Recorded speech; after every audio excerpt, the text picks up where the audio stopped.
Wise Child by Monica Furlong, Chapter 9, The Cellar. To start with, it was like walking downstairs in a house. There was plaster on the walls and strong solid stairs underneath. Then the plaster turned into rock, and the stairs were unevenly cut from the rock beneath. We had to walk more carefully, but the surface was dry and the air quite fresh and pleasant. It was tiring walking down so many stairs, however, and I was glad when the stairs came to an end. We walked through a sort of doorway in the rock. It looked as if there might once have been a door that swung there on giant hinges, and we found ourselves in a rock chamber 30 or 40 feet across. It was completely empty. Both of us felt flat with disappointment.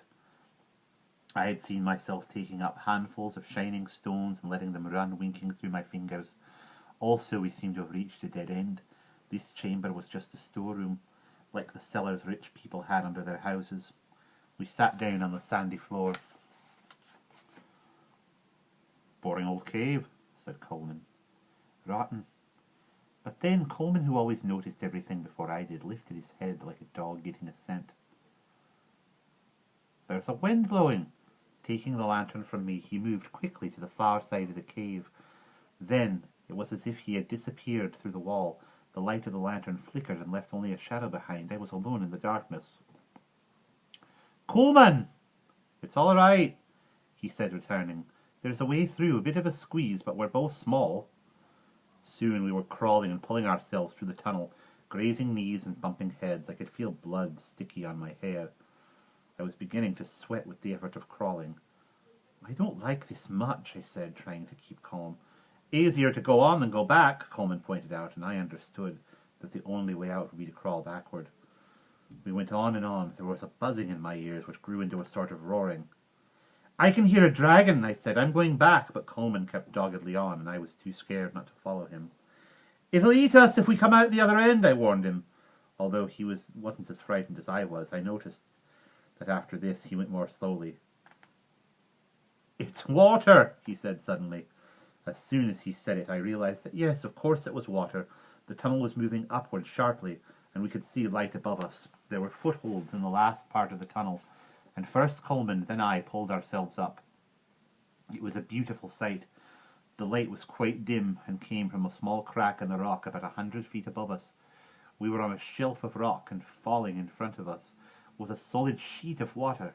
It fell many feet below into a natural basin of stone, and from there flowed out, I supposed, through underground channels into the river we both knew well.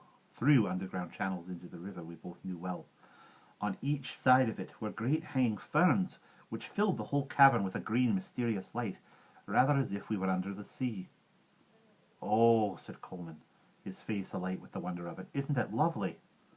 At first it seemed, as before, that there was no way forward, but this time it was I who discovered foot and handholds that moved downward from our ledge, and it was I, so recently freed from the height and water, who went first this time, encouraging Coleman, who hated heights himself, into finding places for his feet. "Easy, wasn't it?" he said nonchalantly when we got to the bottom. We were puzzled for a moment, because such path as there seemed to be led right into the curtain of water. We both guessed what this meant. Holding hands, we dashed through the side of the waterfall. Soon we were safe behind it, gasping from the cold water, on a rocky path in a grey water world. Coleman said something, but I could not hear him. The water made so much noise.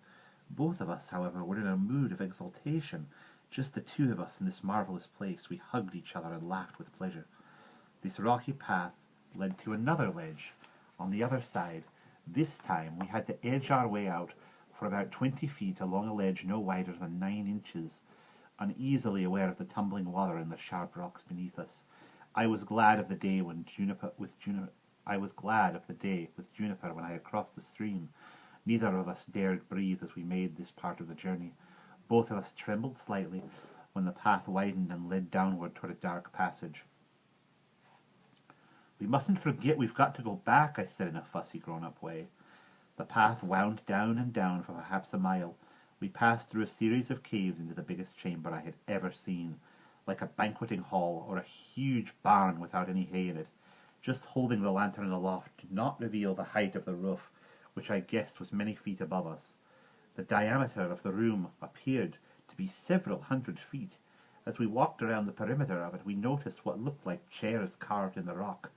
Thrones, really, and one enormous throne at the end. On the walls were sconces for candles. The sheer size of it made us feel small and foolish. We felt even more foolish when we decided to leave the chamber and go on our way. We discovered that there were many tunnels out of the chamber, and that all of them looked alike, and we could not remember which one we had come in by. The throne was to the left of where we came in. No, it wasn't. We only noticed it after we walked around. Don't let's get any farther. Let's try to find the way we came and go back. Coleman did not disagree. We tried several of the tunnels, one after the other, but none of them seemed to lead to the caverns. The tunnel, the ledge. We tried listening hard for the sound of the waterfall, but it was too far away to guide us. "I'm hungry," I said. "Shut up! Shut up yourself!" We might have pursued this quarrel, but I had begun to notice that there were paintings on the walls. Lifting up the lantern, I saw a picture of a sort of table with what looked like a kid on it, and a man in a mask standing over it with a knife cutting its throat. I had often seen men in the village kill the spring lambs like that. "Look at this!" I exclaimed.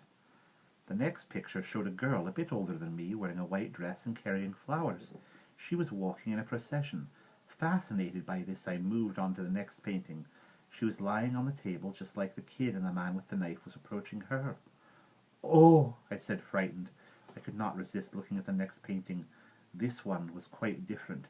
It showed an enormous, terrifying devil sitting in a room very like the room we were in. The same girl was held in his mighty hand, and he appeared to be eating her. I suppose because I was so horrified by this picture, I began to back away from the wall toward the center of the room. I do not have a very clear idea of what happened next, only the recollection of the ground being no longer under my feet, and the appalling feeling of falling through space. I gave a shrill scream. And that is the end of chapter 9.